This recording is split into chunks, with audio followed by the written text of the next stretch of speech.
Ate, pwede magtanong? Ate, saan po din ang Lemery? Ang Lemery ho? Binili? Aha. Doon pa, sa labasan. Pag ganun po? Pag ganun. Labas pa kong Cagayon. Labas. Tas ate, saan din na malapit na Palawan? Palawan Express? Sa Palaka. Palaka po. Pwede kayang pumuha doon ate kahit wala naghulog? Wala naghulog? Hindi po pwede. Hindi ba? Joke lang. Palamig ka muna. Nagbablog ako ate. Shoutout. Ano po pangalan nyo? Bet po. Bet. Shoutout kay Tito Bet. Ingat po kayo, ingat po. Pampasaya lang ng buhay.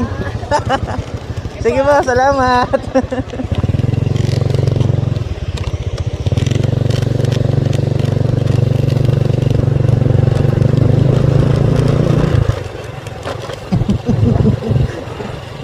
Napaisip din siya.